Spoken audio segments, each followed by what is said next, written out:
اب اس خلاف کا جو یہ نقطہ یہ پیش کر دیا ہے، جس سے ایک آئینی بحران پیدا ہو گیا ہے۔ مبصرین کا یہ خیال ہے کہ صدر مملکت جو ہیں سپریم کمانڈر ہیں، اور ان تمام چیزوں میں جو ہے وہ ظاہر ہے کہ صدر مملکت ہیں، کتنے پرانے ہیں، اور ظاہر ہے کہ ان کو سب تجربہ ہے۔ انہوں نے یہ کہہ کے ایک آئینی بحران پیدا کر دیا ہے۔ اب مبصرین کا یہ خیال ہے کہ یہ نقطہ جو ہے سپریم کورٹ میں اٹھایا جائے گا۔ اب یہ سپریم کورٹ میں جب اٹھایا جائے گا تو مبصرین کا یہ خیال ہے کہ ظاہر ہے کہ پھر وہ سپریم کورٹ کا نمائندہ جو ہے وہ وکیل جو ہے وہ ان سے پوچھے گا، یا صدر مملکت کے وکیل سے پوچھے گا کہ بھائی صدر مملکت سے پوچھیں کہ یہ نقطہ کیوں اٹھایا ہے، اور یہ نقطہ اٹھایا ہے تو اس کی تشریح کریں۔ لیکن بہرحال چونکہ صدر مملکت کو امیونٹی حاصل ہے، لیکن پھر بھی اس پہ لوگوں کا یہ خیال ہے کہ اس پہ یہ جو ہے بحث چلتی رہے گی۔ لیکن جو صدر مملکت نے کہا کہ عمران خان صاحب ابھی تک میرے لیڈر ہیں، تو ابھی اس میں بڑی دلچسپ چیزیں جو ہیں وہ جیل کے اندر سے آ رہی ہیں، کیونکہ آپ کو پتہ ہے جیل کے اندر لوگ بیٹھے ہوئے ہیں، بہت سارے لوگ جو عمران خان صاحب کے وکلا بھی ہیں، اور بھی بہت سے لوگ ہیں۔ تو جب یہ پتہ چلا کہ عمران خان صاحب نے یہ انٹرویو نہیں دیکھا تھا، لیکن پتہ ہی چلا جب عمران خان صاحب کو یہ بتایا گیا کہ صدر مملکت صاحب جو ہیں وہ آپ کو ابھی تک لیڈر مان رہے ہیں، تو عمران خان صاحب نے بڑا تحمل کے ساتھ جواب دیا کہ وہ کیوں مجھے لیڈر مان رہے ہیں، اس لیے کہ انہوں نے ابھی تک میرے لیے کچھ نہیں کیا، حالانکہ میں نے ان سے بہت ساری چیزیں کہیں۔ تو عمران خان صاحب نے جتنی بھی چیزیں کہی ہیں، لیکن اس پہ جو ہے بہت عمل درآمد یا تو کم ہوا ہے یا ہو ہی نہیں سکا ہے۔ تو اس سلسلے میں جو ہے انہوں نے یہ کہا ہے کہ نہ تو یہ میرے کارکن ہیں، نہ یہ میرے ساتھی ہیں، نہ یہ میرے اب دوست ہیں۔ تو اس طریقے سے کلمات جو ہیں وہ جیل سے آ رہے ہیں۔ اب دیکھنا یہ ہے کہ اس سلسلے میں آگے کیا ہوتا ہے۔ یہ تمام چیزوں کا بھی ایک بیک گراؤنڈ ہے کہ کس طریقے سے عارف الوی صاحب نے وہ چیزیں نہیں مانی، یا عمران خان صاحب کیوں ان سے ناراض ہیں۔ آپ کو بہت اچھی طریقے سے پتہ ہے کہ عمران خان صاحب کا ایک شروع سے یہ تھا کہ ایک میرا نمائندہ جو ہے وہ بیٹھا ہوا ہے حکومت میں، چاہے حکومت میں بہرحال صدر مملکت ایک سپریم کمانڈر ہے وہ بیٹھے میں، اور اس طریقے سے بہت ساری چیزیں انہوں نے کوشش کی کہ عارف الوی صاحب کے پاس اس کے اختیارات تھے اور اختیارات استعمال کریں۔ اس سلسلے میں انہوں نے وکلا کے ذریعے اپنے بہت سارے پیغام پہلے بھی بھیجے، ابھی بھی بھیج رہے ہیں، اور لاسٹ جو آپ کو اگر یاد ہوگا کہ باجوہ صاحب سے بھی عمران خان نے الوی صاحب سے کہا تھا کہ باجوہ صاحب سے کہہ کے جو ہے وہ الیکشن کو وقت پہ کرایا جائے، لیکن اس سلسلے میں بھی جو ہے بعد میں سنا یہ کہ بہرحال الوی صاحب نے کوشش کی، لیکن باجوہ صاحب نے بات مانی یا نہیں مان سکے، لیکن وہ معاملہ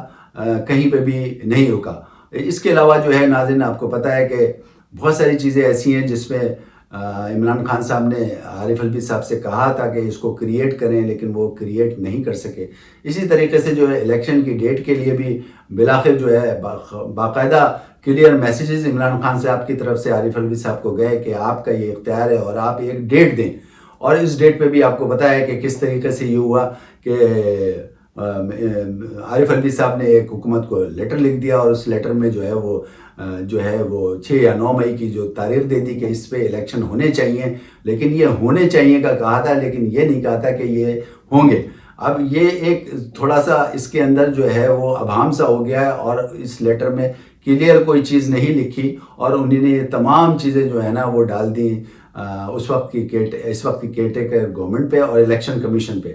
تو یہ بھی ایک طریقے سے بات نہیں مانی گئی عمران خان صاحب کی، اور یہ بھی جو ہے وہ ایشو وہیں کا وہیں رہا۔ تو یہ سب چیزیں ہیں جو خلاف جاتی ہیں، اور عمران خان صاحب جو ہیں ابھی تک جو ہے ان کے جو ہے وہ خلاف چل رہے ہیں، اور جبکہ عارف الوی صاحب ان کو ابھی تک لیڈر مان رہے ہیں۔ ساتھ ساتھ جو ہے عمران خان صاحب نے کلیئر یہ میسیج دیا تھا کہ یہ جو پی ڈی ایم کی حکومت جو پچھلی گئی ہے، پی ڈی ایم کی حکومت جو ہے جتنے بھی اپنے کیسز ختم کروا رہی ہے یا کوئی قوانین میں تبدیل کرانا چاہ رہی ہے، تو آپ اس پہ بالکل بھی جو ہے وہ دستخط نہیں کریں۔ لیکن آپ کو پتہ ہے کہ یہ بھی تمام چیزیں جو ہیں وہ ٹل گئی، اور انہیں نے بالآخر کچھ چیزوں میں ہاں نہ کر کے دیر سویر کر کے دستخط کر ہی دیے۔ اب یہ سب چیزیں ہیں جو جس کی وجہ سے جو ہے عمران خان صاحب کو بہت دکھ ہوا، اور ان کو بڑی امید تھی کہ الوی صاحب جو ہے ان کا کہنا مانیں گے اور کچھ چیزیں ان کے حق میں چلی جائیں گی۔ اب ناظرین اس وقت اتنا پریشر ہے، اس پریشر کے سلسلے میں بہت سے لوگ جو ہیں وہ چلے جا رہے ہیں پارٹی سے۔ آپ کو پتہ ہے بہت سے لوگ جو ہے پارٹی کے خلاف بیانیاں دے رہے ہیں، عمران خان صاحب کے خلاف بھی بیانیاں دے رہے ہیں۔ اب اس میں سے کچھ لوگوں کو کا سنا یہ بھی ہے کہ عمران خان صاحب نے اپنے بہت سے لوگوں کو، ایسے لوگوں کو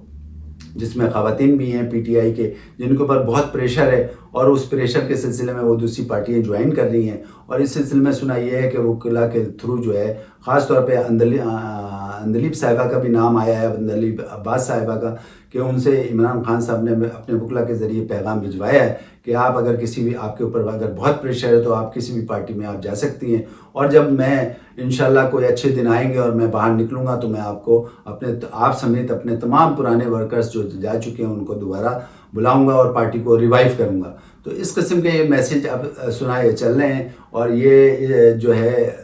بہت سے لوگ جو ہیں وہ اب اس پارٹی سے جا رہے ہیں. 10 ارکان نے تو کے خلاف جو ہے دائمی وارنٹ بھی جاری ہوا ہے. تو یہ سلسلہ مسلسل چل رہا ہے. اب عمران خان صاحب نے باقاعدہ اس بات کو ڈکلیئر کر دیا ہے کہ عارف الوی صاحب جو ہیں وہ نہ ہمارے دوست ہیں، نہ پارٹی کارکن ہیں، نہ ہمارے ہمدرد ہیں، نہ ہمارے جو ہے وہ خیر خواہ ہیں. تو اس سلسلے میں جو ہے اب یہ چیز بالکل ڈکلیئر ہو چکی ہے. جس طریقے سے جیل میں سے باتیں آ رہی ہیں اور یہ سامنے آگے بھی جو ہے آپ 1-2 دن میں دیکھ لیں گے کہ اس کے کیا ثمرات سامنے آتے ہیں. اب رہ گئی بات کہ صدر الوی صاحب نے جو دوسرے نکات پیش کیے ہیں اور جس طریقے سے انہوں نے لیڈر کہا ہے، اس پہ ریاست کیا کرتی ہے. آپ کو پتہ ہے کہ چونکہ عمران خان صاحب جو ہیں پہلے سائفر کیس میں فرد جرم عائد ہو چکی ہے، اس کے علاوہ 9 اور 10 مئی کے بھی واقعات جو ہیں اس پہ سماعت چل رہی ہے، اور اس کے علاوہ جو ہے ان کے یہ 10 کارکن جو ہیں جن کے دائمی وارنٹ بھی جاری ہو گئے ہیں، اور بہت سو کے تو اسٹیٹمنٹ کھل کے سامنے آ گئے ہیں جو کہ عمران خان صاحب کے خلاف ہیں. یہ سب چیزیں ابھی چل رہی ہیں، لیکن اس کے ساتھ ساتھ جو عارف الوی صاحب نے یہ لیڈر کہہ دیا ہے، تو میں یہ سمجھتا ہوں اور مبصرین کا بھی یہ خیال ہے کہ آگے جو ہے صدر مملکت کے لیے جو ہے مزید مشکلات بڑھ جائیں گی. اور یہ جو ایک نقطہ پیش کیا ہے خاص طور پہ اپنا الیکشن ایکٹ کے سلسلے میں، اس پہ بھی دیکھیں آگے کیا کارروائی ہوتی ہے. لیکن مبصرین کا یہ خیال ہے کہ عارف الوی صاحب پہلے بھی مشکلات میں تھے، اب مزید مشکلات میں یہ گھر جائیں گے.